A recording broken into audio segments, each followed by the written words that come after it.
The contractions were 7 minutes apart when Claire realized the truth. Her husband wasn't driving her to the hospital. He was driving her somewhere to die. The car broke down on an empty mountain road. Middle of a blizzard, no cell signal. Derek said he was walking for help. Then he took off his wedding ring, left it on the dashboard, and disappeared into the snow. That's when Claire understood. This wasn't an accident. This was planned. She was 9 months pregnant, in active labor, stranded in freezing temperatures, completely alone. But here's what Derek didn't know. Here's what he couldn't have predicted. Claire Bennett was stronger than anyone gave her credit for. And the man who would find her hours later, he wasn't just any trucker passing through. He was hiding a secret that would change everything. This is the story of a woman who gave birth in a car during a blizzard, who survived the impossible, who discovered that sometimes the worst betrayal leads to the greatest transformation.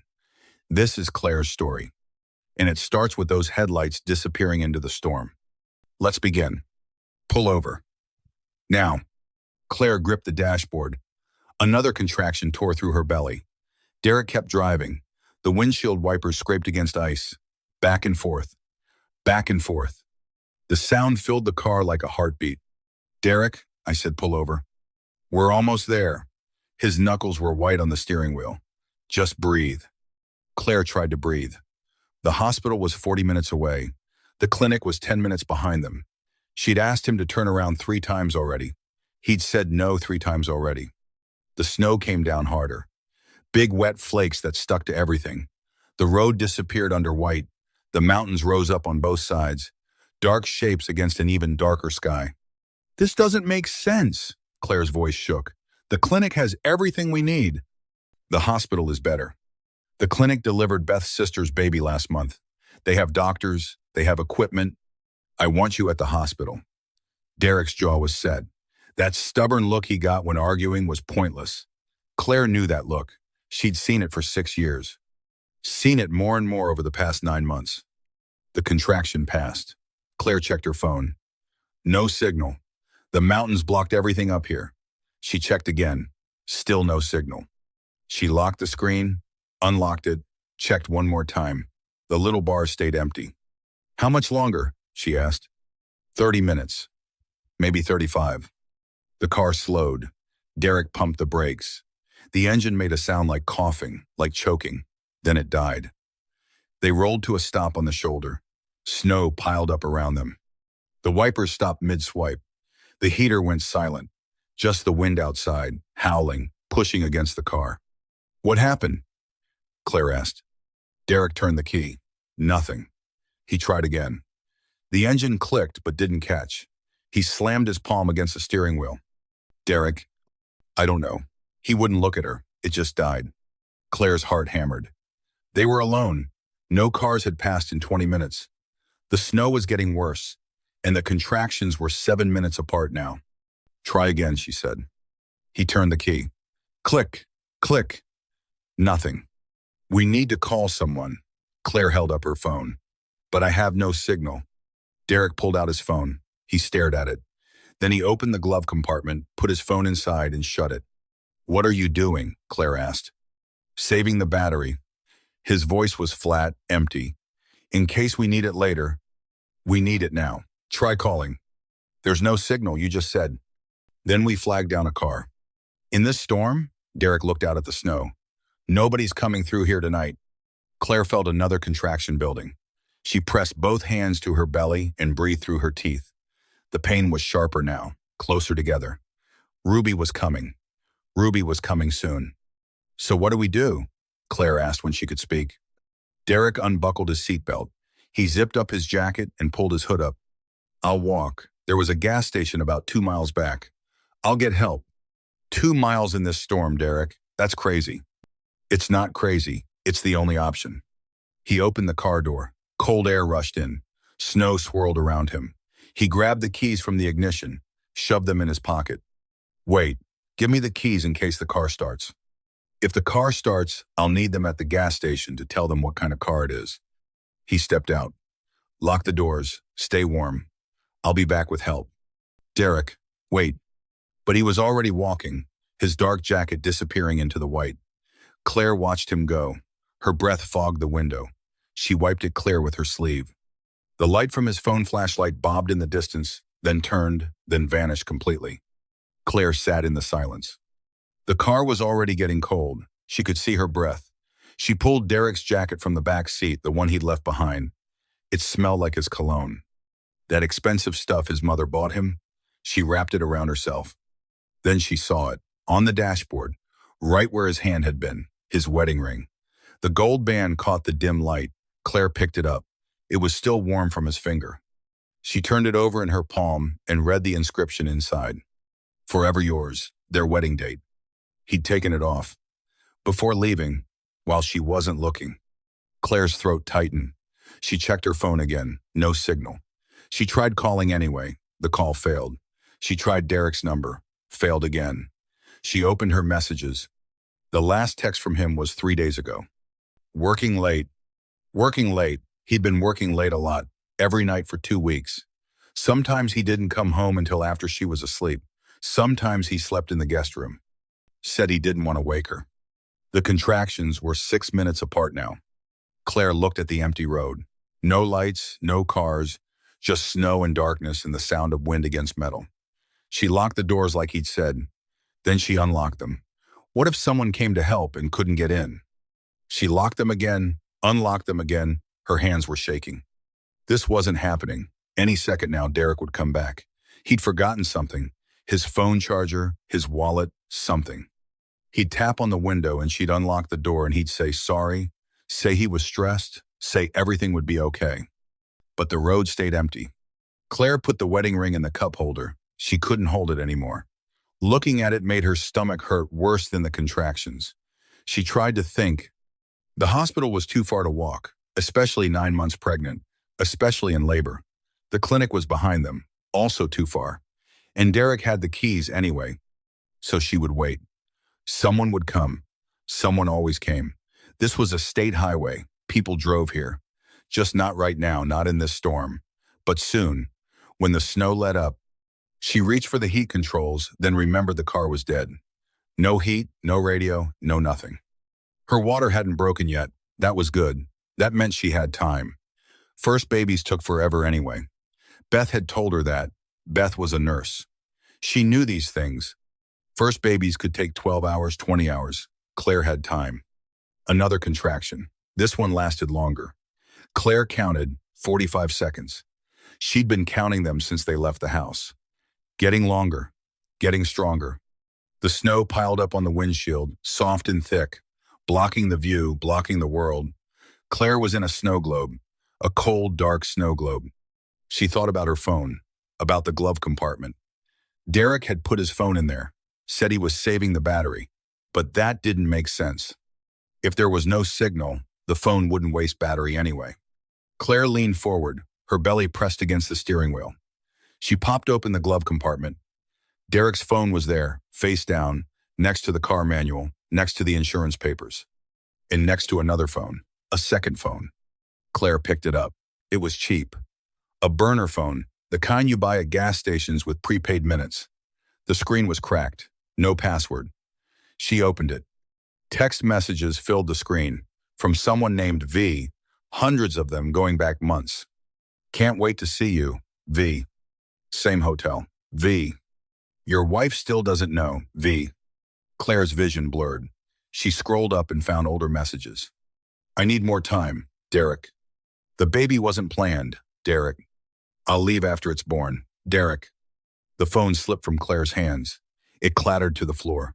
She pressed her fist to her eyes. She was not crazy. This was real. This was happening. Derek wasn't walking to get help. Derek was leaving. He'd planned this. The distant hospital instead of the close clinic. The car breaking down in the middle of nowhere. Taking the keys. Taking off his wedding ring. All of it planned. Another contraction hit. Claire doubled over. The pain was different now. Deeper. More insistent. Ruby was coming. Ruby was coming and Claire was alone. She tried the door handle. Maybe she could walk back to the clinic. But when she pushed the door open, wind slammed it back. Snow sprayed her face. The cold stole her breath. She pulled the door shut. She couldn't walk. Not in this. Not while in labor. Claire locked the door. This time she meant it. She pulled Derek's jacket tighter. She could smell that cologne. It made her want to throw up. The wedding ring sat in the cup holder, mocking her. Claire grabbed it.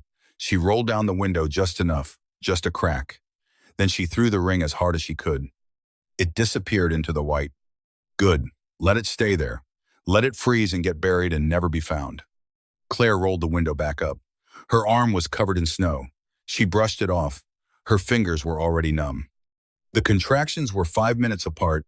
Outside, the wind howled, the snow fell, the darkness pressed in, and Claire Bennett was completely alone. The stick had 2 pink lines. Claire stared at them in the bathroom. She'd taken 3 tests, all positive, all 2 pink lines, all very clear. She was pregnant. Her hands shook as she lined them up on the counter. 3 little white sticks, 3 sets of pink lines, 3 confirmations that her life was about to change. "Derek," she called. "Can you come here?" Footsteps in the hall. The bathroom door opened. Derek stood there in his work clothes, navy suit, blue tie, ready for another day of selling houses he couldn't afford. "What's up?" he asked. Claire picked up one of the tests, held it out to him, and smiled despite her nerves. "We're pregnant." Derek took the test. He looked at the lines. His face went blank, completely empty, like someone had erased his expression. Then he smiled a second too late. "That's great." His voice was too bright, too high. "Wow, that's really great. Are you okay?" "Yeah, yes, I'm fine. I'm great. This is great." He set the test down carefully. Wow, I need to process. We've been talking about kids for years. I know we have, and I want them. I do. I'm just surprised." "Surprised good?" Derek put his hands on her shoulders and looked her in the eyes. The smile was still there, still too bright. "Surprised, wonderful. I'm going to be a dad." He kissed her forehead. Then he checked his watch. "I have a showing at 9, but we'll celebrate tonight." "Okay, we'll go to that Italian place you love." "Okay." He left. She heard the front door close, heard his car start, heard him drive away. Claire looked at herself in the mirror. She should feel happy. She was happy. But something in Derek's eyes, that blank look that lasted too long, she told herself it was shock.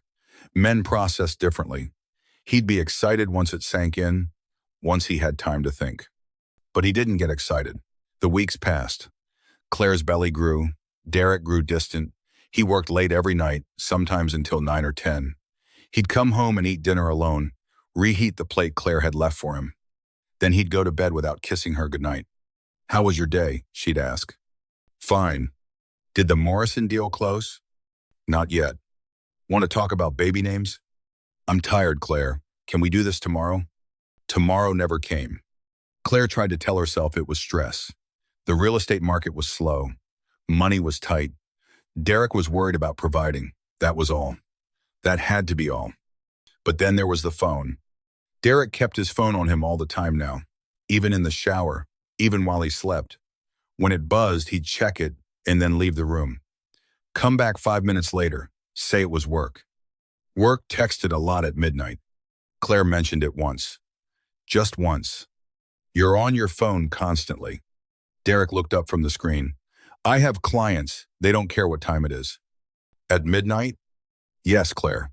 At midnight. Some people work odd hours." His tone was sharp, defensive. The conversation ended there.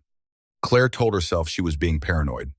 Pregnancy hormones made women emotional, made them see problems that weren't there. She was reading too much into things. But she wasn't. One afternoon, Beth came over. Claire's best friend since college, Beth Morrison, curly red hair and freckles, and the kind of honesty that hurts sometimes. They sat in the living room drinking tea, decaf for Claire. Beth watched her over the rim of her mug. "How are things with Derek?" Beth asked. "Fine." "Claire?" "What?" "You're my best friend. I can tell when you're lying." Claire set down her tea. Her hands found her belly. She was 4 months along now, just starting to show. "He's distant," Claire admitted, "since I told him about the baby." "Distant how?" "He works late every night. He barely talks to me. He flinches when I touch him." Beth was quiet for a long moment. Then she said, "Honey, I've been biting my tongue for years." What does that mean? It means I never really liked him. He's charming, he's handsome, but there's something. I don't know. Something missing. You never said anything. Because you loved him and I wanted to be wrong. But Claire, if he's pulling away now, during your pregnancy, that's a red flag the size of Texas. Maybe he's just scared. First-time dad jitters. Maybe. Beth didn't sound convinced. But promise me something. If it gets worse, if you need help, you call me. I will. But Claire didn't call. Because admitting things were bad meant they were actually bad. And she wasn't ready to face that. The months crawled by. Claire's belly grew bigger. Derek grew more absent. He missed the anatomy scan, missed the childbirth class, missed her birthday. Always with an excuse. Always with work. Always with something more important than her. Claire stopped asking him to be involved. It hurt less that way. She prepared for the baby alone, set up the nursery alone, read the parenting books alone. And then there was Derek's mother. Vivian Bennett came to visit when Claire was 7 months pregnant, tall and thin and wearing pearls. Always wearing pearls.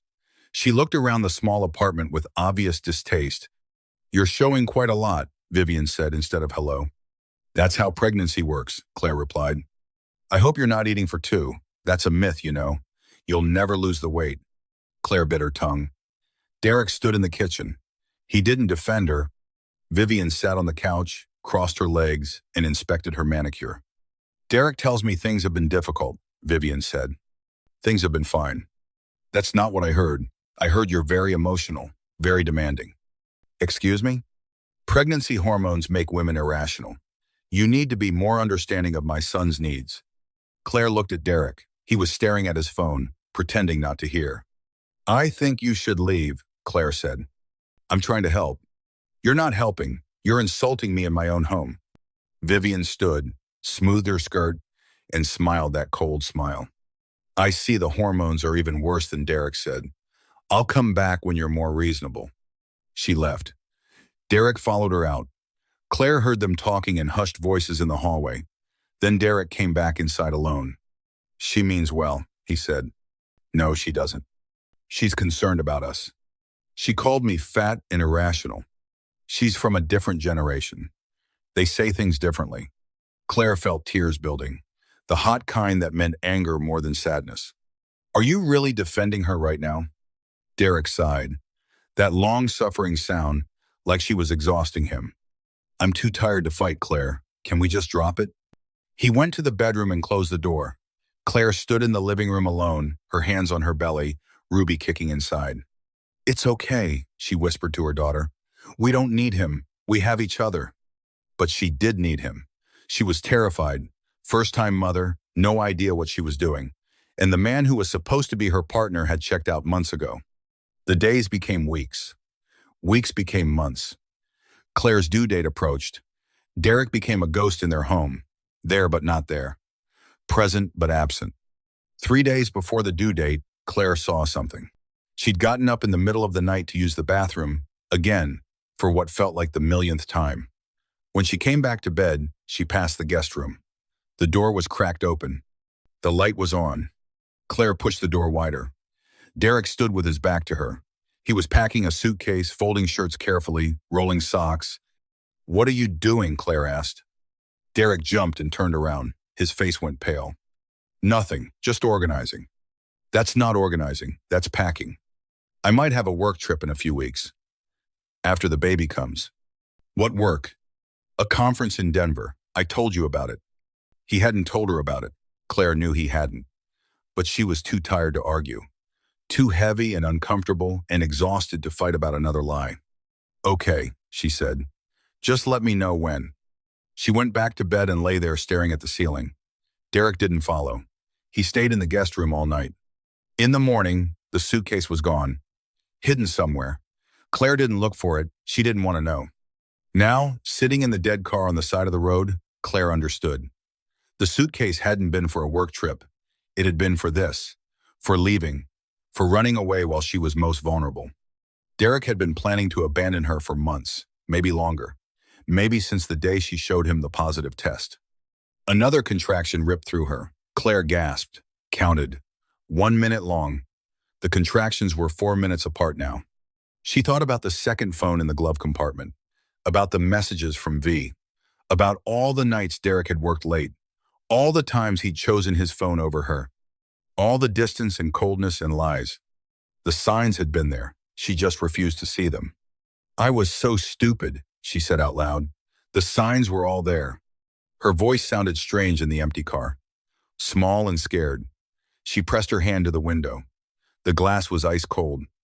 Outside, the snow kept falling, the wind kept howling. And Derek's footprints were already covered over, like he'd never been there at all. The cold came slowly, then all at once. At first, Claire barely noticed. She was focused on breathing, on timing contractions, on telling herself help would come. But after 30 minutes, her fingers started to tingle. After 45, she couldn't feel her toes. After an hour, her breath came out in white clouds that hung in the air. The car was freezing. Claire pulled Derek's jacket tighter. She tucked her hands under her armpits. She curled her legs up on the seat as much as her belly allowed. But it wasn't enough. The cold crept in through every gap, through the doors, through the windows, through the vents. She tried turning the key in the ignition, just in case. Maybe the car would start now. Maybe whatever Derek had done could undo itself. Click, click. Nothing. The battery was dead, or the engine was dead, or Derek had pulled some wire he knew about, something that kept the car from starting. Claire looked at the glove compartment again. At the second phone still sitting there, the one with messages from V, she picked it up and scrolled through more texts. Her stomach twisted with each one. Book the hotel for Thursday. V. Can't wait to get away with you. V. How much longer until you leave her? V. Soon. Derek. After the baby?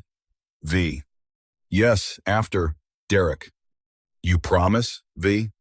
I promise. I just need the right moment, Derek. The right moment was now, in a storm, on an empty road, while Claire was in labor and helpless and alone. She threw the phone back in the glove compartment and slammed it shut. Her hands were shaking so hard she could barely grip anything. How long had this been going on? Months? The entire pregnancy? Longer? Claire thought back to their last anniversary. 6 years married. They'd gone to dinner. Derek had been on his phone the whole time. She'd complained. He'd said work. Always work. Was he texting V then? Was V the reason he never wanted to go anywhere anymore? Never wanted to spend time together? Another contraction hit. Claire gripped the steering wheel and breathed through clenched teeth. This one lasted 70 seconds. When it passed, she checked her phone again. Still, no signal. Still no bars. Still trapped. She tried to think clearly. She needed a plan. Sitting here wasn't working. The car was getting colder. The contractions were getting stronger. Ruby was coming whether Claire was ready or not. Option 1, walk back to the clinic. But it was 10 miles in a blizzard while in active labor. She'd never make it. Option 2, walk to the gas station Derek had mentioned, 2 miles back. Still too far. Still too dangerous. Option 3, flag down a passing car. But no cars had passed in over an hour. The storm was too bad. The road was probably closed by now. Option 4, stay in the car and wait. Hope someone came. Hope the storm stopped. Hope her water didn't break and Ruby didn't come too fast. That was her only real option. Stay, wait, hope. Claire rubbed her hands together and blew on them. The tiny warmth from her breath helped for about 5 seconds. Then the cold rushed back in. She thought about childbirth class, the one Derek had skipped, the one she'd gone to alone while other couples held hands and practiced breathing together. The instructor had been cheerful. Too cheerful. She'd said labor was a beautiful experience, a natural process. The body knew what to do. But the body didn't know what to do when it was freezing, when it was alone, when it was terrified. Claire pulled out her phone again. No signal, but she opened her photos anyway. Scrolled through pictures of her and Derek, their wedding day, his arm around her waist, her leaning into him. Both of them smiling. When had it gone wrong? When had he stopped loving her? Or had he ever loved her at all? Maybe V was right. Maybe Derek had been looking for the right moment to leave all along. Maybe Claire was just what? A placeholder. Someone to fill time until something better came along. The phone battery was at 30%. Claire closed the photos. She needed to save power. In case. In case what? In case she survived this and needed to call for help. In case Derek came back and she needed to call the police. She laughed. A bitter sound in the quiet car. Derek wasn't coming back. That much was crystal clear. Another contraction. Stronger this time. Claire doubled over as much as her seatbelt allowed. She counted seconds. 85 seconds. 3 minutes since the last one. Her water still hadn't broken. That was good. That was very good. Once her water broke, things would move fast. Too fast. Claire looked out the window. The snow had piled up halfway up the door. The world outside was completely white. No definition, no shapes, just white and more white. She thought about her mother. Mom had died 2 years ago. Cancer, quick and brutal, gone 3 months after diagnosis. Claire had been with her at the end, holding her hand, telling her it was okay to let go. What would Mom say now if she could see Claire here, abandoned and alone? Mom would be furious. Mom had never really liked Derek. She'd been polite about it. But Claire remembered the look on her face at the wedding. That tight smile, that worry in her eyes. "Are you sure about this?" Mom had asked the night before the ceremony. "I love him," Claire had said. "Love isn't always enough, sweetheart. You need respect too. Partnership. I'm not sure Derek knows how to give those things." "Mom, don't." Okay. I just want you happy." Claire hadn't thought about that conversation in years. She'd pushed it down, ignored it, because admitting Mom was right meant admitting she'd made a mistake. A big mistake. A 6-year mistake. The cold was getting worse. Claire's teeth started chattering. She clenched her jaw to stop it. That made her face hurt. Her whole body hurt. Pregnancy hurt. Labor hurt. Being abandoned hurt most of all. She looked at the mess in the car, the maps in the door pocket, the tissues in the center console, Derek's jacket around her shoulders, the ice scraper on the floor. Claire started organizing. She couldn't control anything else, but she could control this. She folded the maps neatly, stacked the tissues in a pile, lined up the ice scraper and the tissues and the maps in perfect rows. Her hands shook, but she kept going.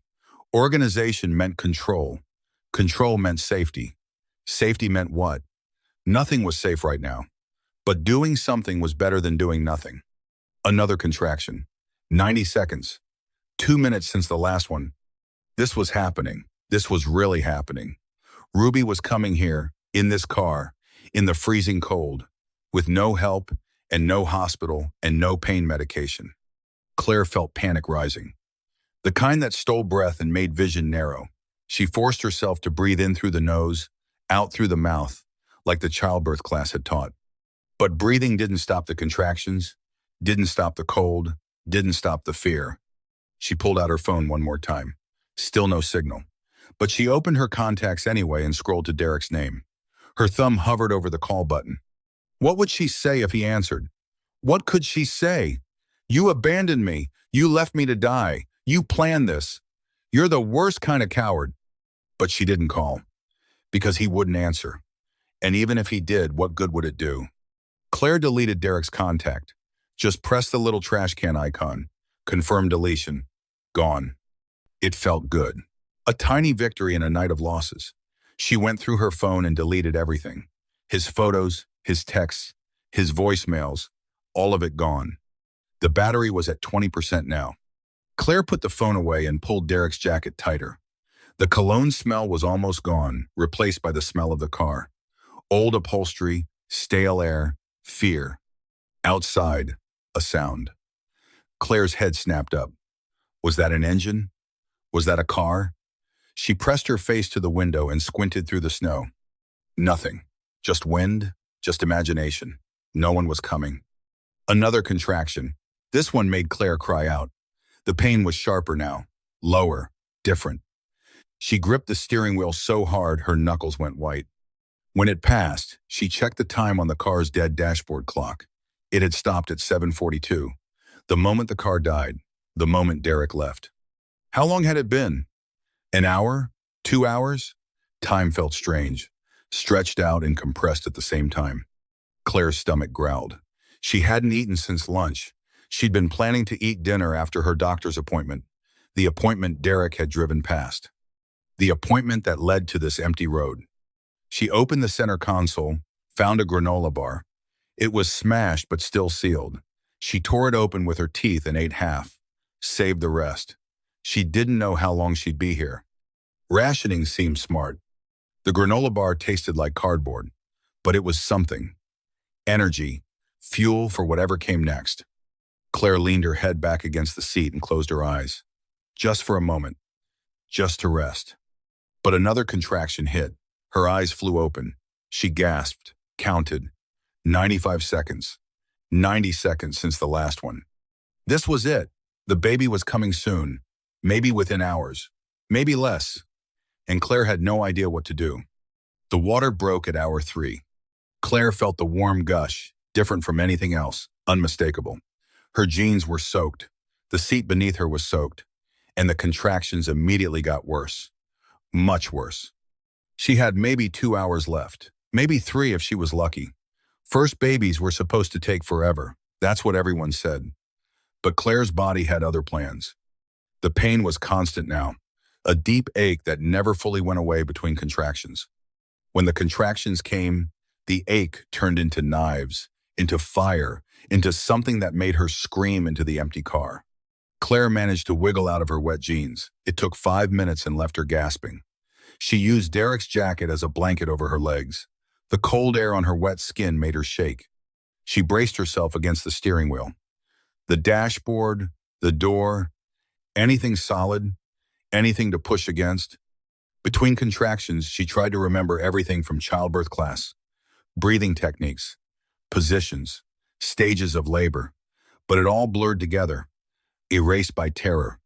"Okay," Claire said out loud. "Okay, you can do this. Women have been doing this for thousands of years. Your body knows what to do."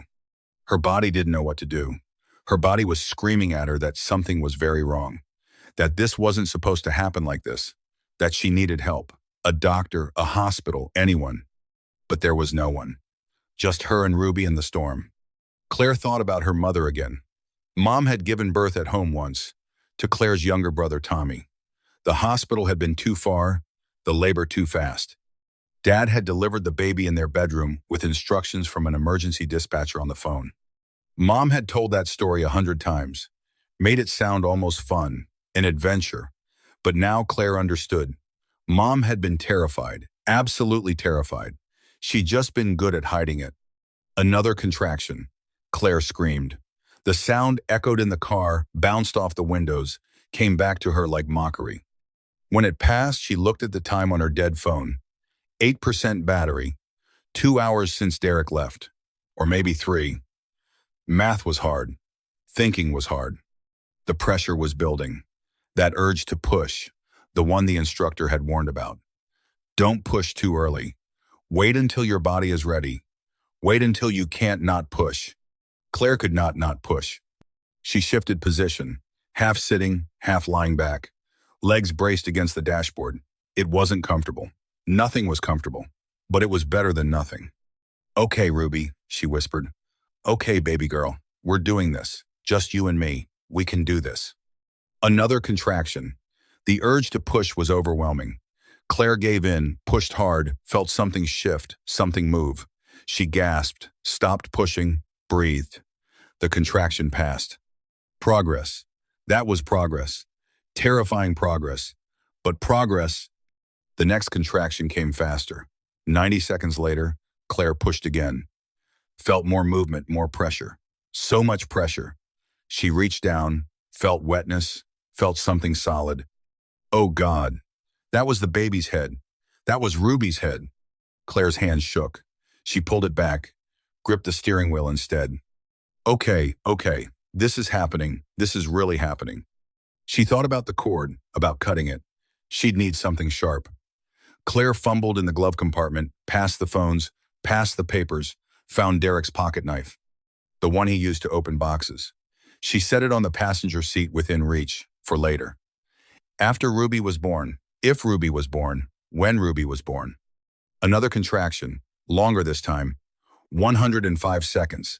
Claire pushed through all of it, screamed through all of it, Felt Ruby moving, crowning. That's what it was called. Crowning. The ring of fire. That's what women called it. Claire understood now. It felt like burning, like tearing, like her body was splitting in half. Please, she sobbed. Please, please, please. She didn't know what she was begging for. For it to stop? For it to be over? For someone to help?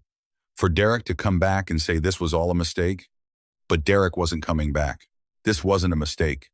This was her life now. The contraction passed. Claire panted. Her face was covered in sweat despite the cold. Her hands were shaking. Her whole body was shaking. She looked out the window. Still snowing, still dark, still no cars, no help, no rescue. Just her. Another contraction, the strongest yet. Claire pushed with everything she had. Felt Ruby's head emerge fully. The pressure released slightly, then immediately built again. One more push. Maybe two. That's all she needed. The next contraction came. Claire pushed. Felt shoulders. Felt Ruby slip free. Felt the rush of fluid and blood and baby. She caught Ruby in shaking hands and brought her up to her chest.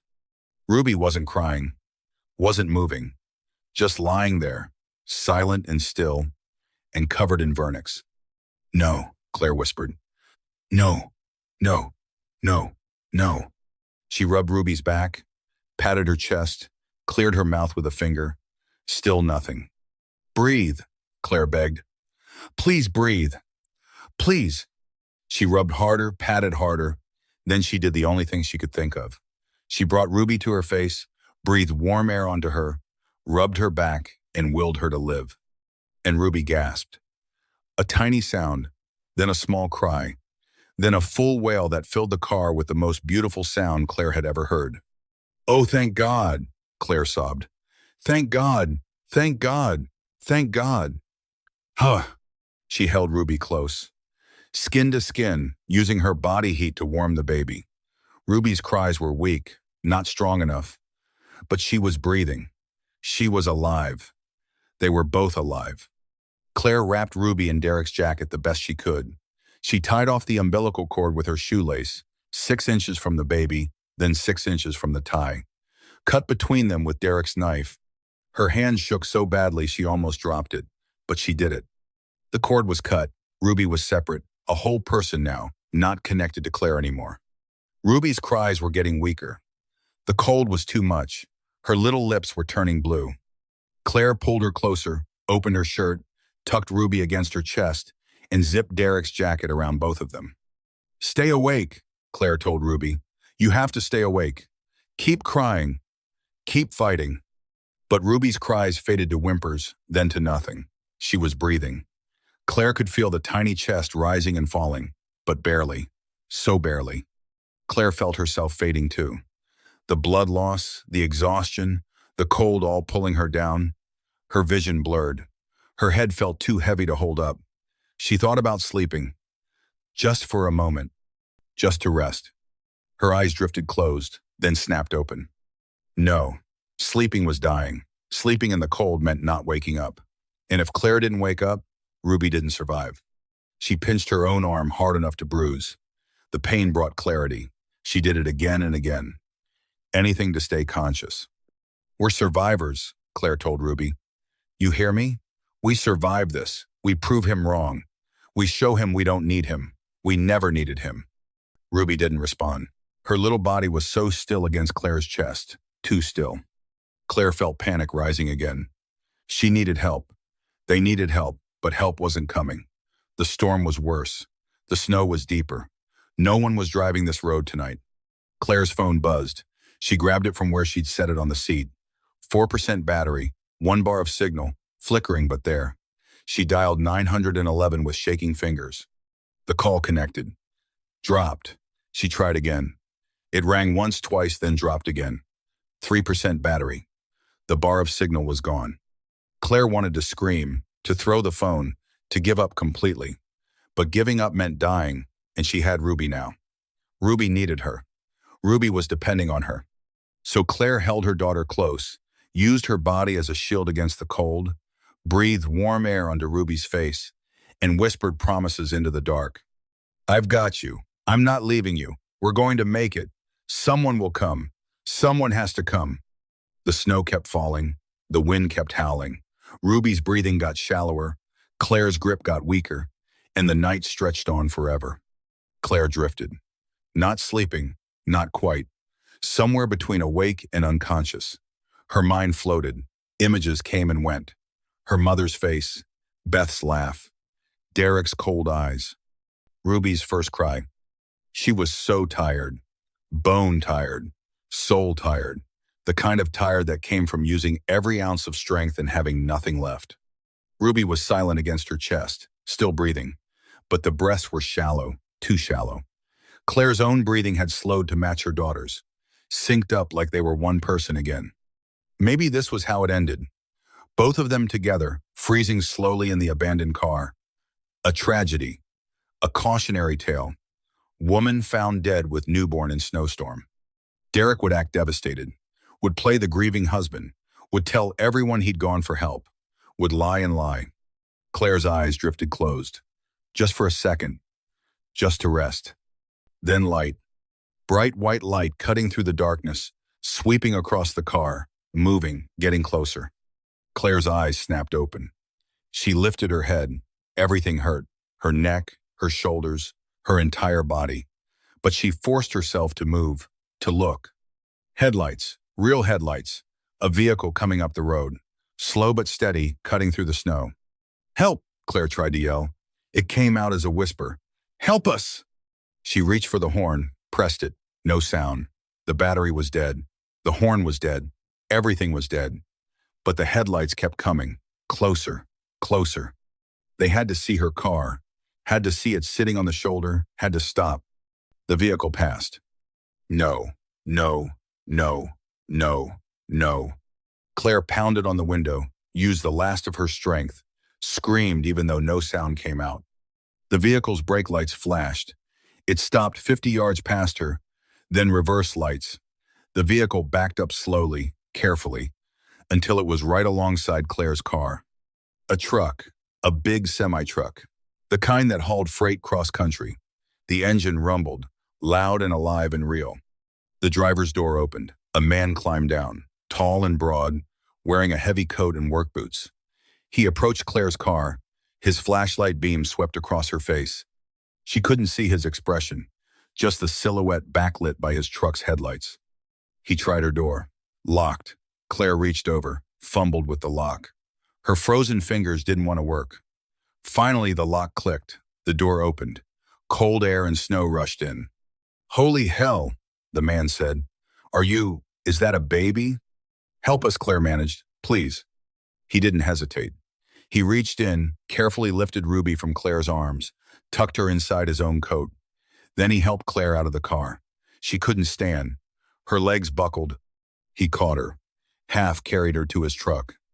The inside of the truck cab was warm, wonderfully warm. Claire felt the heat on her face and wanted to cry. He set her in the passenger seat, made sure she was secure, then climbed into the driver's seat with Ruby still inside his coat. "Hospital," he said. "Where's the nearest hospital?" 40 minutes that way, Claire pointed. Her hands shook. He put the truck in gear, pulled back onto the road, and started driving. Fast, but controlled. The wipers cleared the snow from the windshield. The heater blasted hot air. "I'm Jackson," he said. "Jackson Hayes." "Claire. And Ruby. My daughter. I know. I can see. You're okay now. You're both okay." He kept one hand on the wheel. The other hand checked Ruby through his coat, making sure she was breathing, making sure she was warm. Claire watched him. This stranger. This man who appeared out of nowhere. He had gray in his beard, lines around his eyes, steady hands, a calm voice. "How long were you out there?" Jackson asked. 3 hours, maybe 4. I don't know. "Your husband?" "He left." Jackson's jaw tightened. But he didn't say anything. Just drove faster. Claire felt herself slipping again. The warmth of the truck, the motion, the relief. It all made her want to surrender. To sleep. To let someone else be strong. "Stay awake," Jackson said. He noticed her eyes closing. "I need you to stay awake. Talk to me. Tell me about Ruby." She was just born in the car. maybe 2 hours ago. You delivered her yourself. I had to. That's incredible. You're incredible. Claire laughed. It sounded bitter. I'm not incredible. I'm stupid. I should have seen this coming. Should have left him months ago. You're not stupid. Men like that, they're good at hiding. Good at lying. Jackson said it with authority. Like he knew. Like he'd seen it before. Claire wanted to ask, but she was too tired, too overwhelmed. Ruby made a small sound, a tiny whimper. Jackson adjusted his coat, made sure she was secure. She's warming up, he said. That's good. That's very good. The truck ate up the miles. The snow was letting up slightly. Not much, but enough to see the road. Jackson drove with confidence, like he'd driven this route 1,000 times. Do you live around here? Claire asked. I live everywhere. I drive trucks. Been doing it 3 years now. You like it? It's peaceful. Gives me time to think. Something in his voice, something sad. Claire wanted to ask, but didn't. She didn't have the right. This man was saving her life. That was enough. The hospital came into view. A low concrete building with a lit emergency entrance.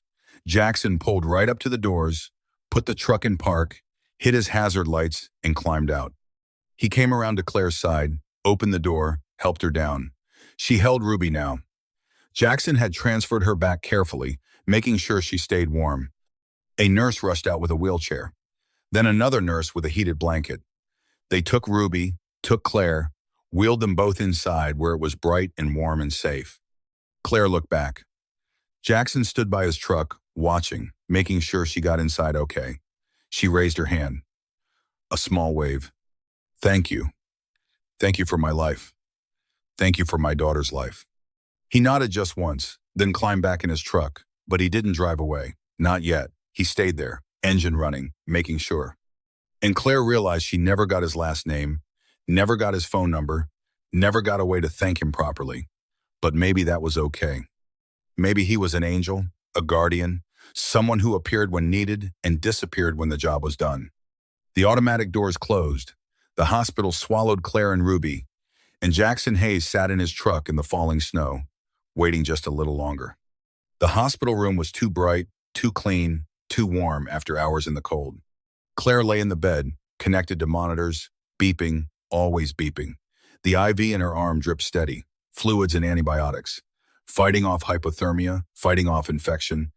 Ruby was in the warming bassinet beside the bed, wrapped in hospital blankets, a tiny knit cap on her head. She was breathing better now, color coming back to her skin, but still too small, still too fragile.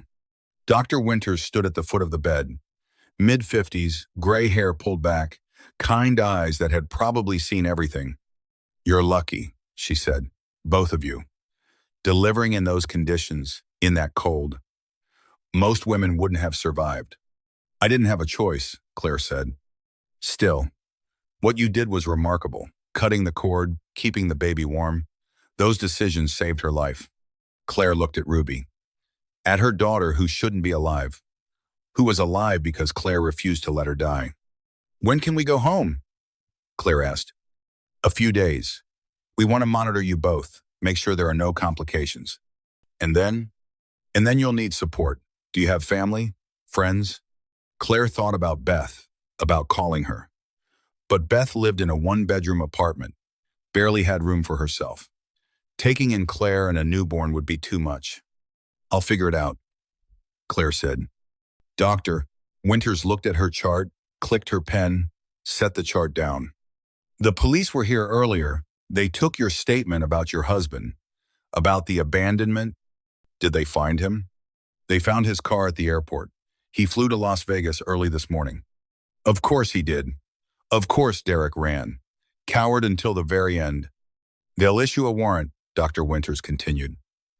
Abandonment of a pregnant woman. Reckless endangerment. The charges will be serious. Good. Let them be serious. Let Derek spend years in prison. Let him suffer even a fraction of what Claire had suffered. But prison wouldn't give her back the 6 years she'd wasted. Wouldn't erase the trauma. Wouldn't unabandon her. A knock on the door. Beth burst in. Red curls wild, eyes red from crying. She rushed to the bed and wrapped Claire in a hug that hurt but felt necessary. Oh my God, Beth said. Oh my God. I came as soon as I heard. Are you okay? Is the baby okay? We're okay. Derek. That absolute, I can't even. Beth pulled back and looked at Ruby. Her expression softened. She's beautiful. Her name is Ruby. Ruby, that's perfect. Beth sat in the chair by the bed, took Claire's hand, and squeezed it tight. I should have said something sooner, Beth said. Should have pushed harder. I knew something was wrong. I knew he was a jerk, but I thought, I don't know, I thought you'd see it yourself. I did see it, I just didn't want to believe it. What are you going to do now? I don't know. The apartment is in his name. The car is totaled or abandoned or whatever. Everything we own is legally his. You'll stay with me as long as you need. Beth, you don't have room. I'll make room. You're not doing this alone. Claire felt tears building, the hot kind, the grateful kind. Beth was a lifeline, the only one she had. Another knock. A man appeared in the doorway, mid-40s, gray beard, work coat. Jackson. Sorry, he said. I don't want to intrude. I just wanted to check, make sure you both made it okay. Jackson, you stayed. I stayed in the waiting room. Figured I should know how things turned out. He stepped into the room and looked at Ruby. Smiled. She's beautiful, he said. She wouldn't be here without you. You would have made it. You're strong. I'm not that strong. You delivered your own baby in a snowstorm. That's the definition of strong. Beth looked between them, curious. Claire introduced them quickly, explained what happened. Beth's expression went from confused to amazed. You saved them, Beth said to Jackson. I was just driving through. Still, you stopped. Most people wouldn't have. Jackson shrugged, uncomfortable with the praise. He shifted his weight, looked like he wanted to leave, but also wanted to stay. Do you have kids? Claire asked. Jackson's expression changed. Something shuddered behind his eyes. No, not anymore. The way he said it, Claire understood. Loss, recent loss, the kind that still hurt. I'm sorry, she said. It's okay. It was a long time ago. But it wasn't okay. And it wasn't a long time ago. Claire could tell, could see the pain he tried to hide. Another knock. This time a police officer, young, nervous. He asked if Claire was up for more questions. She said yes. Jackson took that as his cue to leave. Wait, Claire said. How do I thank you? How do I repay you? You don't. You just take care of that little girl. That's thanks enough. He nodded to Beth and to the police officer. Then he was gone. Footsteps fading down the hall. Claire wanted to call him back, to get his number, to stay connected somehow. But she was too slow, too tired. The police officer sat down, pulled out a notepad and started asking questions about Derek, about the car, about everything that happened. Claire answered mechanically. Yes, he planned it. No, she had no idea where he was now. Yes, she wanted to press charges. The officer wrote everything down, said they'd be in touch, said Derek would face consequences, said justice would be served. But justice felt hollow, empty. What good was Derek in prison if Claire and Ruby were homeless and broke? After the officer left, Beth stayed. She pulled her chair close and held Claire's hand while Claire cried. Not sad crying, angry crying. The kind that came from months of suppressed rage finally finding release. I knew, Claire said between sobs. I knew something was wrong. Why didn't I leave? Because leaving is hard, especially when you're pregnant, especially when you love someone. I don't love him anymore. Good, he doesn't deserve your love. Ruby started fussing, small sounds that would turn into cries soon. Claire reached into the bassinet, picked her up, brought her to her chest. Ruby quieted immediately, content just being close. You're a natural, Beth said. I'm terrified. That's being a parent. Terror and love and hoping you don't screw it up. They sat in silence for a while. Beth scrolling her phone, Claire holding Ruby, the monitors beeping their steady rhythm. Then Beth gasped, sat up straight. What? Claire asked. Derek. Oh, this is bad. What is it? Beth turned her phone around and showed Claire a series of credit card statements. All in Claire's name, all maxed out, $50,000 in debt spread across 6 cards. How did you get these? Claire asked. I have a friend who works in billing. She pulled your credit report when you were admitted. This is all recent. The last 3 months, 50,000. Claire felt sick. She'd known Derek had money problems. But this was catastrophic. Gambling debts, Beth said. Has to be. Look at the charges. All casinos. All Vegas. So Derek hadn't just abandoned her. He'd destroyed her financially too. Left her with mountains of debt she couldn't pay. Debt that would follow her for years. I'm ruined, Claire whispered. Not ruined. We'll fight this. We'll prove it was fraud. You'll get a lawyer. You'll fix it. With what money? Beth didn't have an answer for that. The door slammed open. Vivian Bennett stormed in, pearls and fury. Her eyes found Claire, found Ruby. Her expression twisted. How dare you, Vivian said. Get out, Claire replied. You trapped my son. You ruined his life, and now you're trying to destroy him with lies. Lies? Your son abandoned me in a snowstorm while I was in labor. That's not what happened. Derek told me everything. He went for help. You were unstable, hysterical. He feared for his safety.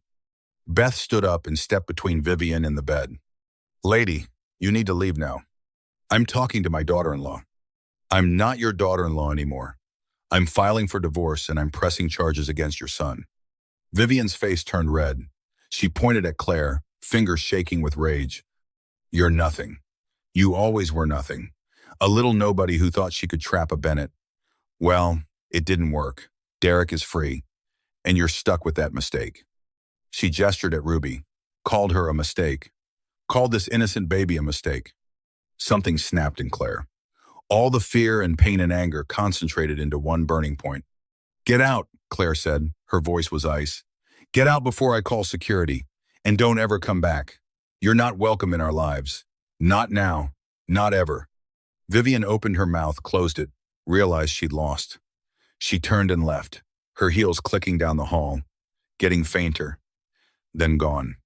Beth sat back down and exhaled slowly. That woman is poison.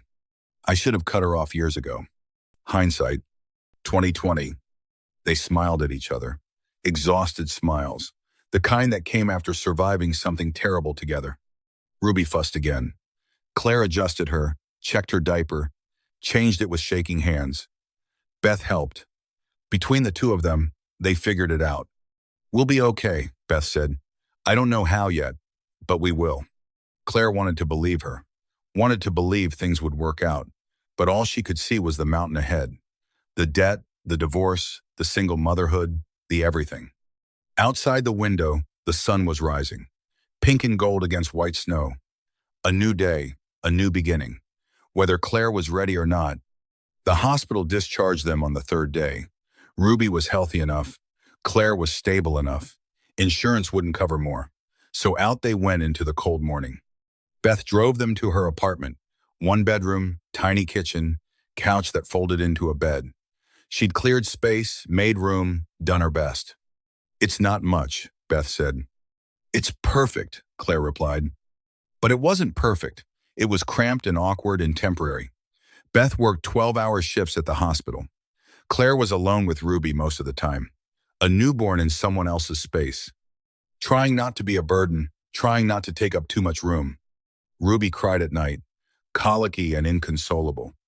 Claire walked her for hours, bouncing, shushing, apologizing to Beth through the thin wall. I'm so sorry, Claire would whisper. Don't be sorry, Beth would call back. Babies cry. It's okay. But it wasn't okay. None of this was okay. During the day while Ruby slept, Claire made calls. To lawyers about the divorce, about the debt, about Derek's charges. The lawyers all said the same thing. It would take months, maybe years. The debt would be hard to prove as fraud. The divorce would be messy. Derek could claim the abandonment never happened, her word against his. But I gave birth in a car, Claire said. That's proof. Proof of birth, one lawyer said. Not proof of abandonment. He could claim he went for help and got lost, that the storm was worse than expected. That's a lie. Probably. But it's his defense. And without witnesses, without evidence, it becomes complicated. Complicated. Everything was complicated. Claire hung up, stared at her phone, at the calls she'd made, at the dead ends piling up. She had $312 in her checking account. The credit cards were maxed. The apartment in Derek's name was gone. He'd already listed it for rent, changed the locks, kept everything inside. All Claire had were the clothes Beth had bought her, the diapers and formula the hospital had provided, and Ruby. She had Ruby. That was enough. That had to be enough. A week passed, then two. Claire applied for food stamps, for government assistance, for anything that would help. The paperwork was endless. The questions invasive. The looks from the workers judgmental. Where's the father? They'd ask. Gone. Child support? Working on it. Family? My mother's dead. My father left when I was 3. Friends? Claire would think of Beth, generous Beth, exhausted Beth, Beth who was giving everything and getting nothing in return. I'm staying with a friend, Claire would say. How long can you stay there? I don't know. That was the truth. She didn't know. Beth never complained, never asked Claire to leave. But Claire saw the strain, the way Beth's smile got tighter, the way she spent more time at work, the way she looked at Claire sometimes like she was a problem that needed solving. One afternoon, 3 weeks after the hospital, someone knocked on Beth's door. Claire answered. Ruby on her hip, formula stain on her shirt, hair unwashed for 2 days. Jackson stood in the hallway. Same work coat, same gray beard. He held a bag of groceries. Jackson, Claire said. How did you find me? I asked at the hospital. Figured you might need help. You can't just track people down. That's stalking. You're right. I'm sorry. I should have thought. I wanted to make sure you were okay. He looked uncomfortable, like he regretted coming, started to turn away. Claire felt bad immediately. Wait, I'm sorry. Everything is hard right now. Come in, please. Jackson hesitated, then stepped inside and set the groceries on the counter. Claire peeked in the bag. Diapers, formula, groceries, exactly what she needed. You didn't have to do this, Claire said. I know, but I wanted to. Ruby fussed. Claire bounced her, tried to calm her. Ruby kept crying, that high-pitched newborn cry that grated on nerves and broke hearts. Can I? Jackson asked. He held out his arms. Claire hesitated, then handed Ruby over. Jackson took her gently, cradled her against his chest, and started swaying. A natural rhythm, a familiar motion. Ruby quieted almost immediately. You're good at that, Claire said. I used to be. That sadness again, that loss. Claire wanted to ask but didn't. Not her business, not her right. They stood in awkward silence. Jackson, swaying with Ruby, Claire watching. The apartment felt smaller with him in it. Smaller, but also safer. I have a proposition, Jackson said finally. Okay. I have property. About 20 acres outside town. Main house and a guest house. The guest house is empty. Has been for 2 years. Jackson, just listen. You could stay there, you and Ruby. No rent. Just until you get on your feet. I can't accept that. Why not? Because I don't know you. Because it's too much. Because I can't take charity. It's not charity, it's helping. There's a difference. I don't see one. Jackson looked at her, really looked. His eyes were kind but firm. The eyes of someone who'd made up his mind. You have a newborn. You have no money. You're living on your friend's couch. Pride is expensive. You can't afford it right now. The words stung because they were true. Claire's jaw tightened. And what do you get out of this? She asked. Nothing. I get nothing except knowing I helped someone who needed it. People don't just help for nothing. There's always a catch. No catch, I promise. Claire wanted to believe him, wanted to trust. But Derek had destroyed her ability to trust, had proven that people lied. That help came with strings. Ruby started fussing again. Jackson handed her back. Claire took her, felt the weight of her daughter, the responsibility, the impossible task of keeping her safe. Let me think about it, Claire said. Of course. He pulled a card from his pocket, just a phone number written in pen on the back of a receipt. Call me when you decide. He left. The apartment felt empty without him, too empty. Claire looked at the groceries he'd brought, at the card with his number, at Ruby, who needed so much, who deserved so much. Pride was expensive. Jackson was right about that. That evening, Beth came home from work, saw the groceries, and asked where they came from. Claire explained. Beth listened, then sat down heavily. You should take his offer, Beth said. You don't think it's weird? A stranger offering free housing? Maybe. But what choice do you have? You can't stay here forever. I love you. But this apartment is too small for 3 people. I know. So take the offer. At least check it out. If it feels wrong, you leave. Claire nodded. Beth was right. Beth was always right. She called Jackson that night. After Ruby was asleep, after Beth had gone to bed, she called and he answered on the first ring. I'll come see the place, Claire said. No promises. Just to look. That's all I'm asking. They made plans. The next day, Beth's day off, she'd drive Claire and Ruby out there. Just in case. Just to be safe. That night, Claire couldn't sleep. She lay on Beth's couch and stared at the ceiling. Thought about trust, about risk, about the fact that Jackson had saved her life once already. Maybe he was genuine. Maybe good people still existed. Maybe accepting help wasn't weakness. Or maybe she was being naive. Maybe this would end badly. Maybe she'd regret it. But regret was better than freezing. Better than homelessness. Better than watching Ruby suffer because Claire was too proud to accept help. Ruby stirred in her bassinet, made small sounds, not crying, just existing. Being a baby. Being perfect. Okay, Claire whispered to her. We'll try. We'll take the chance. For you? Because Ruby deserved better than a fold-out couch. Better than instability. Better than a mother too proud to let people help. Claire closed her eyes, tried to sleep, dreamed of snow and storms and headlights cutting through darkness. Dreamed of Jackson's steady hands taking Ruby, taking control, taking care.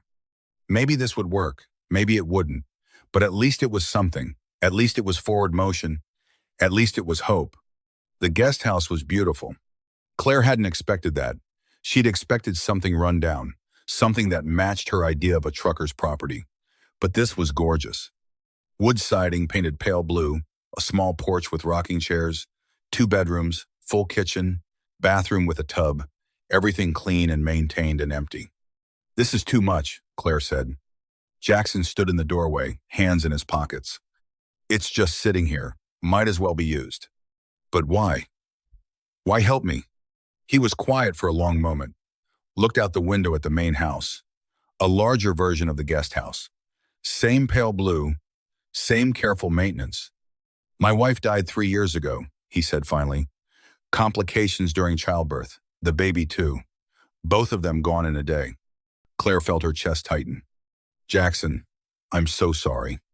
When I found you that night, you and Ruby, it felt like, I don't know, a second chance to do something right. You couldn't have saved them. That wasn't your fault. My head knows that. My heart doesn't.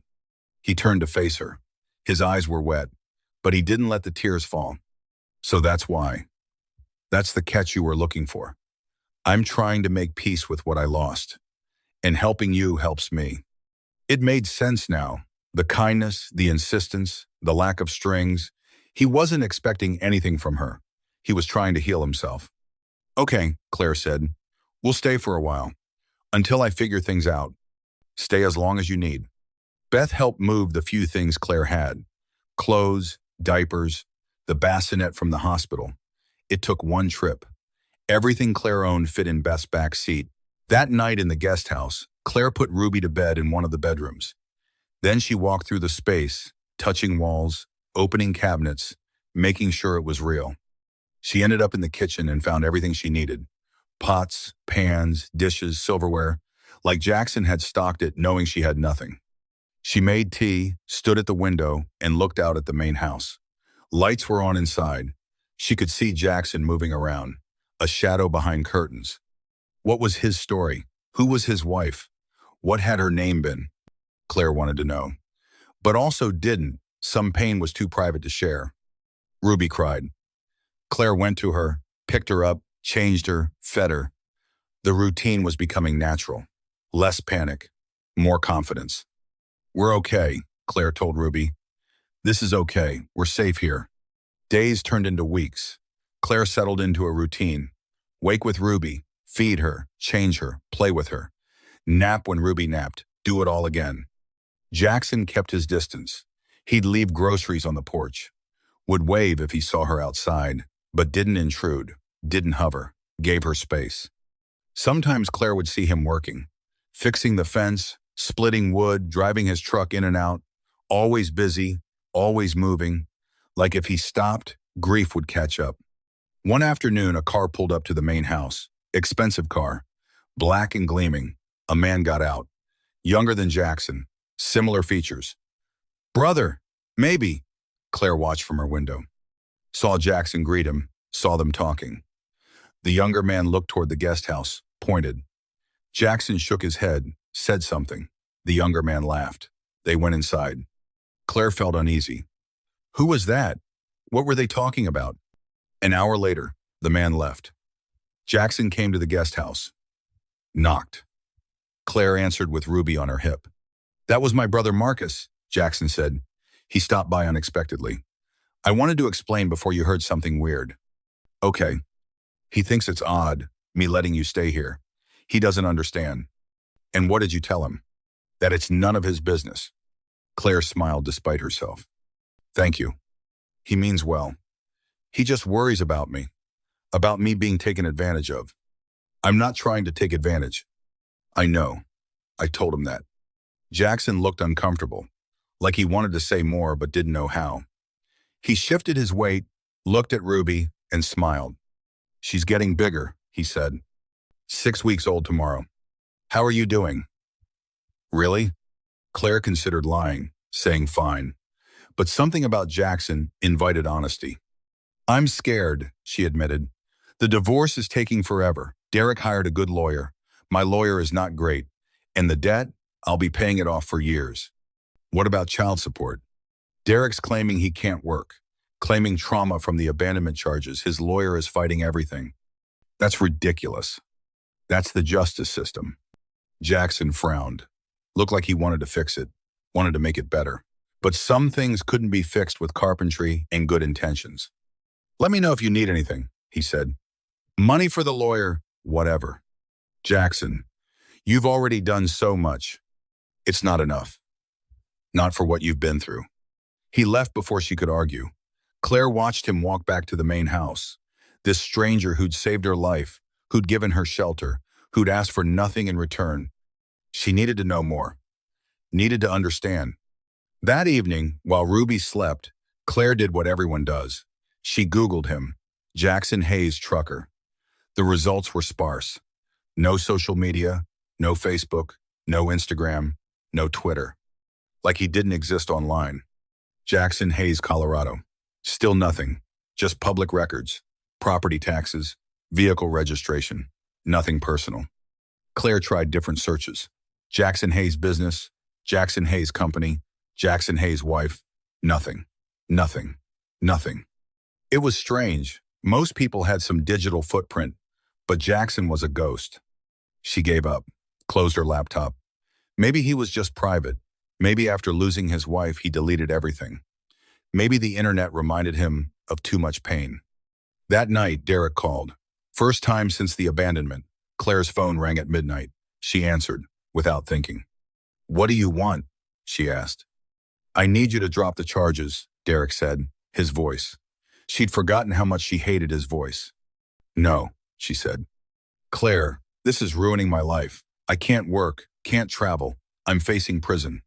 Good. I made a mistake. One mistake. Don't punish me forever. One mistake? Derek, you abandoned me while I was in labor. You destroyed my credit. You stole from me. I didn't steal. We're married. What's yours is mine. Not anymore. I filed for divorce. You'll never survive alone. You need me. Claire laughed. Actually laughed. A harsh sound that surprised even her. I survived giving birth alone in a snowstorm. I think I can handle life without you. This is because of him, isn't it? That trucker. You're sleeping with him. Excuse me? I know you're living on his property. I know he's helping you. You couldn't even wait until the divorce was final. I'm not sleeping with him. And even if I was, it's none of your business. It is my business. You're still my wife. On paper only. And not for long. Silence on the line. Then Derek's voice changed. Got lower. Meaner. You think you're so strong now. So independent. But you're nothing. You'll always be nothing. And that baby, that mistake, she'll grow up knowing her mother destroyed her father. Claire's hands shook. She wanted to scream, wanted to throw the phone, wanted to reach through the line and hurt him. But she didn't. She took a breath, steadied herself. Ruby will grow up knowing her father was a coward. That's on you, not me. She hung up, blocked his number, sat in the dark, shaking. A knock on the door. Claire jumped, looked at the clock. 12:30 in the morning. Who would knock now? She checked the peephole. Jackson. She opened the door.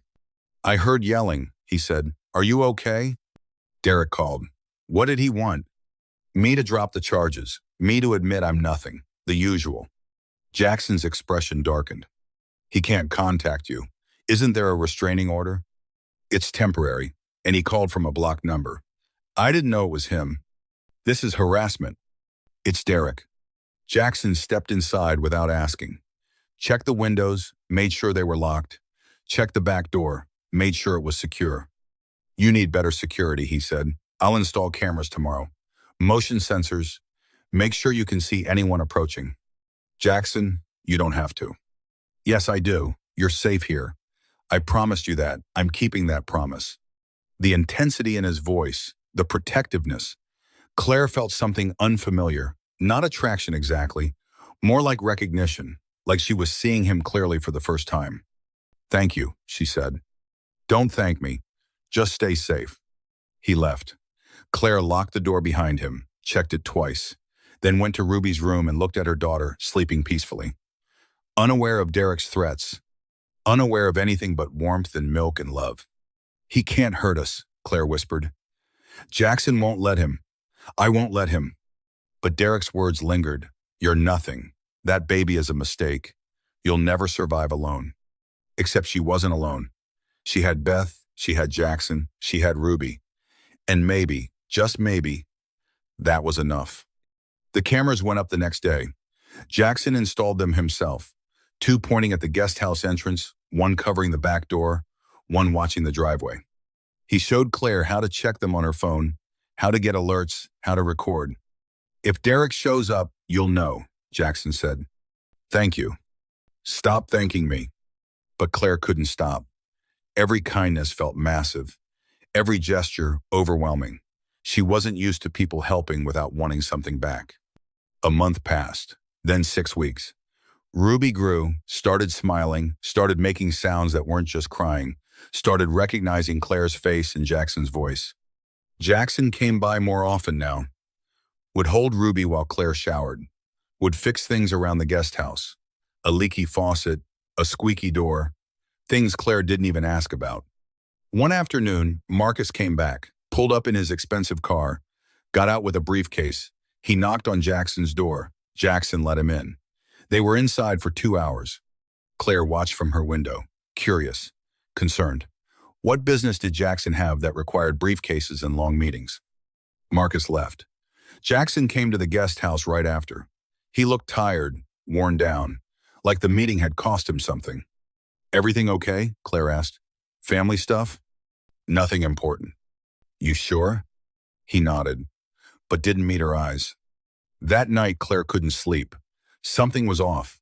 Something about Jackson and Marcus. Something about the expensive car and the briefcase and the secrecy. She got up, walked to the window, looked at the main house. Lights were on in what looked like an office. She could see Jackson at a desk, papers spread out, head in his hands. Whatever he was dealing with, it was heavy. Claire made a decision. She wrapped Ruby in a blanket, walked across the yard to the main house, and knocked softly. Jackson answered, surprise on his face. Claire, it's 11 at night. I know, can I come in? He stepped aside. Claire walked into a house she'd never seen before and stopped. The interior was expensive, like really expensive. Hardwood floors, custom furniture, art on the walls. This wasn't a trucker's house. This was a wealthy person's house. Jackson, she said slowly, what do you do? He sighed, ran his hand through his hair. I drive trucks. No, I mean, what did you do before? Does it matter? It might. He gestured to the living room. They sat down, Ruby sleeping in Claire's arms. Jackson leaned forward, elbows on his knees. I sold a company, he said, 5 years ago. Tech company.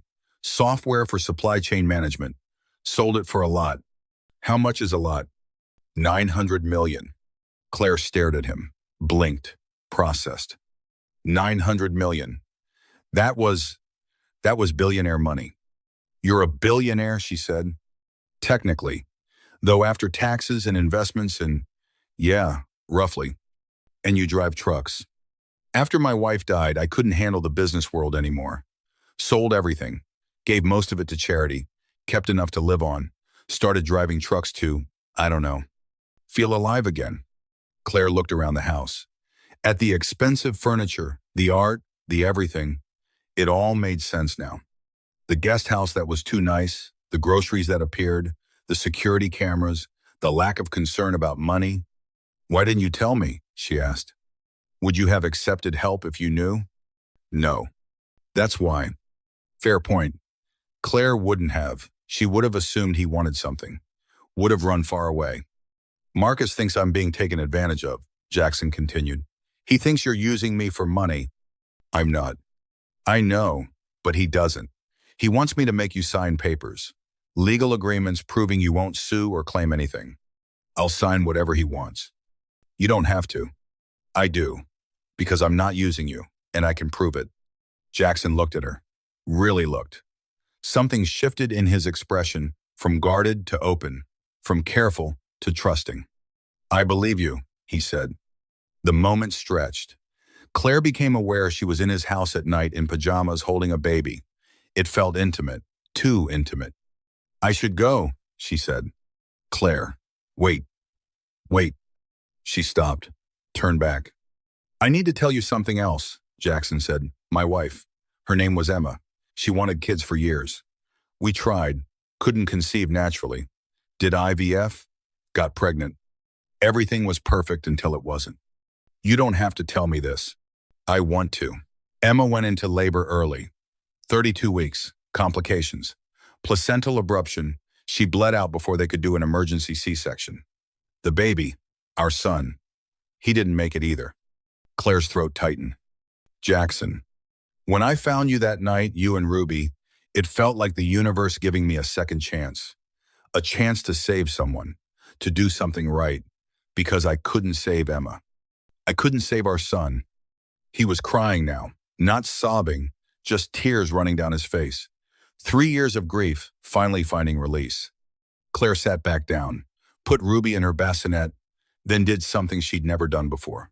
She hugged Jackson, just wrapped her arms around him and held on. He hugged back, tight, like she was keeping him from falling apart. They stayed like that for a long time. Two broken people holding each other up, no words, just presence, just understanding. When they finally pulled apart, Jackson wiped his face and laughed awkwardly. Sorry. That was too much. It wasn't too much, it was honest. He looked at her differently now, less like a charity case, more like what? A friend, something more. Claire couldn't tell. Didn't know if she wanted to know. A car pulled into the driveway, fast, loud. The motion sensor lights came on. Claire looked out the window and froze. Derek's car. Derek's face.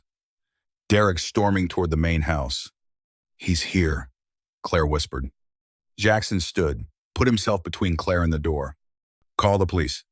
Claire grabbed her phone, dialed 911, told them what was happening. They said officers were on the way. Derek pounded on the door. Claire, I know you're in there. We need to talk. Jackson opened the door, stepped outside, pulled it closed behind him. Claire watched through the window. Leave, Jackson said. His voice was calm, deadly calm. Who the hell are you? Derek demanded. The person telling you to leave. I'm here for my wife. She's not your wife anymore. That's not your decision. Derek tried to push past. Jackson didn't move. Just stood there. Solid. Immovable. You're trespassing, Jackson said. The police are coming. You should go before you add more charges. More charges? This is your fault. You stole my wife. You turned her against me. I found your wife freezing to death because you abandoned her. I didn't steal anything. You threw her away. Derek's face twisted. He lunged at Jackson, threw a punch. Jackson caught his fist, twisted. Derek yelped, dropped to his knees. I spent 20 years studying martial arts, Jackson said. You don't want to do this. He released Derek. Derek scrambled back, clutching his wrist, looking between Jackson and the house, looking for Claire. You think you're so special, Derek said. You think you're saving her, but she's using you. She'll take everything you have. I don't have anything she wants, Jackson replied. Sirens in the distance. Getting closer. Derek heard them too. He backed toward his car. This isn't over, he said. Yes, it is. Police cars pulled up, 2 of them. Officers got out, approached Derek, asked for his ID, explained he was violating a restraining order, put him in handcuffs. Derek protested, threatened, demanded his lawyer. The officers didn't care. They put him in the back of the cruiser and drove away. Just like that, over. Jackson came back inside. Claire was shaking, holding Ruby tight, trying not to fall apart. He's gone, Jackson said. He won't be back. How do you know? Because now he knows what you have. Protection, support, me. He's a coward. Cowards don't fight when they're outmatched. Claire believed him. For the first time in months, she felt safe. Truly safe. Not just physically, but emotionally. Because Jackson had stood up for her, had protected her without asking anything in return. You said you studied martial arts, Claire said. I did, 20 years. And you owned a $900 million company. Owned, past tense. And you drive trucks. I contain multitudes. Claire laughed. A real laugh, the kind she hadn't managed in months. Jackson smiled, that rare smile that transformed his face. Thank you, Claire said. You're welcome. Ruby woke up and started fussing. Claire picked her up and rocked her. Jackson watched with that look, that sad, longing look. The look of someone who wanted something he could never have. Do you want to hold her? Claire asked. Jackson hesitated, then nodded. Claire handed Ruby over. He took her carefully, cradled her like she was made of glass. Ruby settled immediately, calm in his arms. You're good with her, Claire said. I had practice before. Tell me about your son. What was his name? We were going to call him James. Jamie. That's a good name. Emma picked it. She said it was strong but gentle, like she hoped he'd be. They sat together, Jackson holding Ruby, Claire watching. The night stretched on. Eventually, Ruby fell asleep. Jackson reluctantly gave her back. I should let you rest, he said. Stay just a little longer. So he did. They sat in comfortable silence, not needing words, just company, just not being alone. And somewhere between midnight and dawn, something shifted. The grief and trauma that had defined them both started to loosen. Not gone, never gone, but lighter, more bearable. Because they were carrying it together. Now, 3 months later, the snow melted. The mountains turned green. Birds came back. The world woke up. Ruby was 4 months old, rolling over, giggling, grabbing at everything. Growing so fast, Claire could barely keep up. The divorce was finalized. Derek pleaded guilty to abandonment charges, got 2 years probation, community service, mandatory counseling, and a permanent restraining order. The credit card debt was ruled fraud. The judge ordered Derek to pay restitution, every penny plus damages. Claire's credit was cleared, her name restored. Vivian Bennett sent a letter, an apology, stiff and formal, but genuine. She'd finally seen who her son really was, finally admitted she'd enabled him. She asked for forgiveness, asked to meet Ruby someday.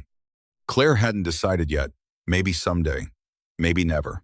She had time to figure it out. Beth came over for dinner every week. She and Jackson had become friends, bonded over their shared protectiveness of Claire, their mutual disgust at Derek. Claire had started freelancing again, graphic design from home, small jobs at first, then bigger ones. Word spread, her client list grew.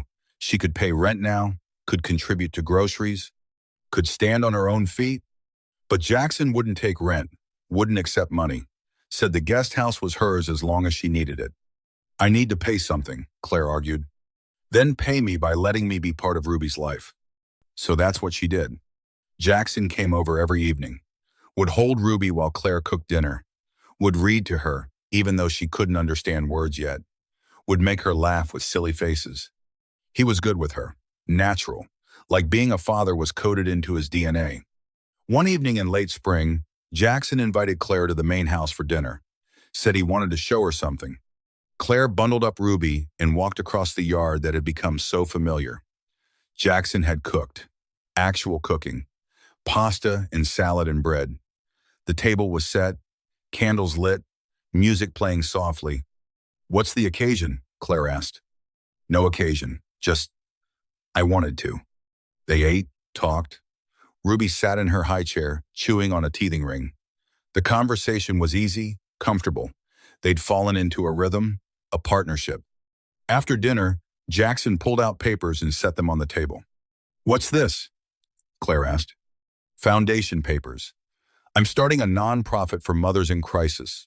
Emergency housing, legal aid, financial assistance, everything you needed and couldn't find. Claire's eyes filled with tears. Jackson, I want you to run it. Be the director. You know what women need. You've lived it. I'm not qualified. You're the most qualified person I know. He slid the papers closer. Claire read through them. The mission statement, the programs, the funding. Jackson was putting $20 million into it. $20 million. This is, I can't, you can, and you will, because women like you deserve better, deserve support, deserve someone fighting for them. Claire looked at him. At this man who'd saved her life, given her shelter, protected her, asked for nothing, given everything. Why do you do this? She asked. Really? Because 3 years ago I couldn't save the woman I loved, but maybe I can save others. Maybe Emma's death doesn't have to be meaningless. It wasn't meaningless. She created you, made you who you are. She did, and now I'm trying to honor that. They looked at each other across the table. The candles flickered, the music played, Ruby babbled happy sounds. Something had been building between them for months, unspoken, unacknowledged, but there, growing, becoming impossible to ignore. I'm not ready for a relationship, Claire said softly. I know. Derek destroyed my ability to trust. I know, but I think maybe someday. If you're willing to wait, Jackson smiled. That rare, beautiful smile. I've been waiting 3 years to feel alive again. I can wait as long as you need. He reached across the table and took her hand, just held it. No pressure, no expectations, just connection. Thank you, Claire said, for everything, for saving us. You saved yourself. I just drove the truck. You did more than that. So did you. Ruby threw her teething ring. It bounced off the table. Claire and Jackson both laughed. The moment broke. They cleaned up dinner. Jackson insisted she leave the dishes. He'd take care of them. Claire carried Ruby back to the guest house, put her to bed, then stood at the window, looking at the main house, at the lights inside, at Jackson's shadow moving around. She thought about Derek, about the cold and the pain and the fear, about giving birth alone, about thinking she wouldn't survive. But she had survived. She'd done more than survive. She'd built a new life, found real friends, discovered strength she didn't know she had. Derek's abandonment had felt like the end, like death, but it was actually the beginning, the emergency that forced her to save herself, the crisis that led her to people who actually cared. The prison door had been unlocked all along. She just needed Ruby to show her the key. Claire's phone buzzed, a text from Beth. How's dinner with your not boyfriend? Claire smiled, typed back. Good. Really good. You falling for him? Maybe. Slowly. Good. He's one of the good ones. He was. Jackson was proof that good men existed, that not everyone lied, that help could come without strings. Another text, this time from Jackson. Thank you for dinner, and for letting me be part of your lives. Claire replied. Thank you for giving us a home. It's your home now, for as long as you want it.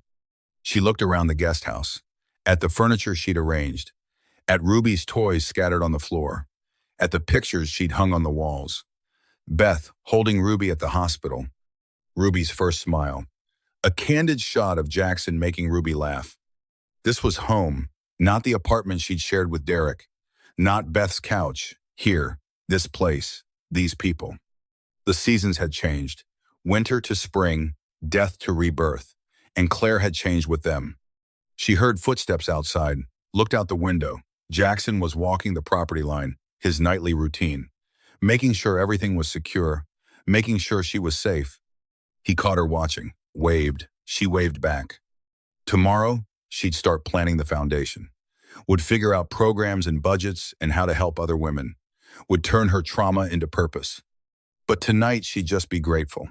Grateful for survival, for Ruby, for unexpected kindness from a stranger who became family. The snow had melted. Spring had come, and Claire Bennett was finally truly warm. Claire stood at the front of the conference room. 20 women looked back at her, all mothers, all in crisis, all searching for hope. "My name is Claire Bennett," she said, "and I gave birth alone in a car during a blizzard." She told her story. The abandonment, the cold, the fear, the survival, the rescue. Every woman in the room leaned forward, recognizing themselves in her words. "You're not alone," Claire said, "and you're stronger than you know. This foundation exists because someone believed that. Someone helped me when I had nothing. Now we help you." After the speech, women came up to her, shook her hand, cried, thanked her, told their own stories, each one different but the same. Abandoned, betrayed, surviving against impossible odds. Claire listened to each one, took notes, made plans. These women would get housing, legal aid, childcare, whatever they needed to stand on their own feet. Ruby toddled around the room, 14 months old now, walking, talking in two-word sentences, charming everyone she met. Jackson followed her around, making sure she didn't get into trouble, looking like the father he had always wanted to be. The foundation had helped 40 women in the first year, given shelter to 23, provided legal representation to 18, reunited 3 women with family they'd lost touch with. And it was just beginning. That evening, back at the house, Jackson cooked dinner. He did that now. Lived in the guest house with Claire and Ruby. The main house sat empty except for his office. They'd gotten together officially 6 months ago. Slow and careful, building trust, learning each other. No rush, no pressure, just growing together. "Ruby called me Dada today," Jackson said over dinner. "She did?" "At the grocery store. Someone asked if I was her father. She said Dada." Claire saw the emotion in his face, the joy mixed with grief. Ruby would never know Emma. Emma would never know Ruby. But somehow this was happening anyway. "Is that okay?" Claire asked. "I can correct her if it bothers you." "It doesn't bother me. I'm honored." They were getting married in the fall. Small ceremony. Just Beth and Marcus and a few close friends. Not because Claire needed marriage, but because she wanted it. Wanted to choose Jackson. Wanted to build a family intentionally.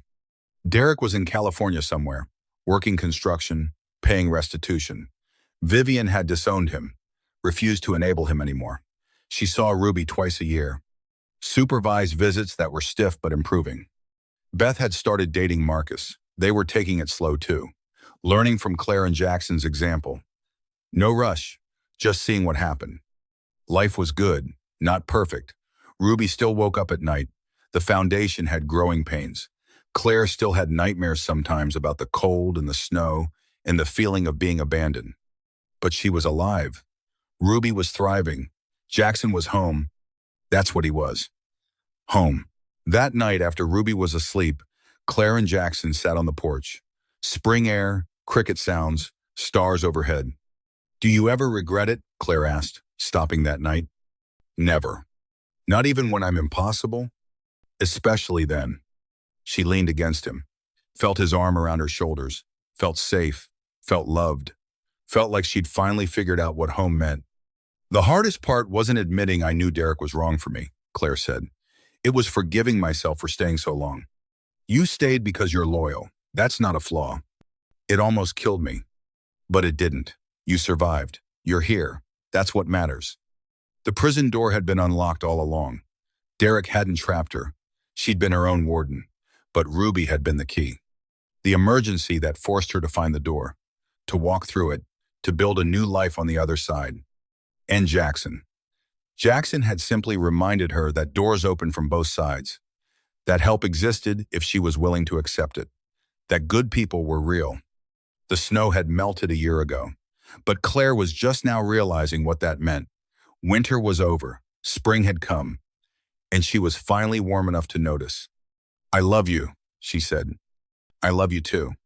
Simple words, but they meant everything. Because this time Claire had chosen wisely, had chosen a partner instead of a prison, had chosen truth instead of lies. Ruby called out from her room. "Not crying, just making sounds. Happy sounds." Claire started to get up. Jackson stopped her. "I'll go," he said. He went inside. Claire heard him talking softly to Ruby, heard Ruby's giggles, heard them playing some game. Father and daughter. Even if not by blood, then by choice, by love. That was what Derek would never understand. Family wasn't blood, it was choice. It was showing up. It was staying when things got hard. It was driving through a blizzard and stopping when everyone else drove past. Claire looked at the guest house, at the lights inside, at the life she'd built from nothing, from abandonment, from survival. She finally understood that the prison door had been unlocked all along. She'd been her own warden, but she'd also been her own liberator. The key had been inside her the whole time. Ruby had just helped her remember where she'd put it. Claire's journey from that frozen car to building a foundation that's helped dozens of women proves something important. The worst moments of our lives can become the beginning of something beautiful. If this story moved you, if Claire's strength inspired you, if you believe other people need to hear this, just tap that like button below. Drop a comment telling me what part hit you hardest. Share this with someone who needs to remember they're stronger than they know. And if you want more stories about survival, about second chances, about people who refuse to give up when the world gave up on them, hit subscribe. Because these stories matter. Your story matters. And together, we're building something bigger than just videos. Thank you for listening. Thank you for being here. And remember, the prison door is always unlocked. You just have to find your key. I'll see you in the next one.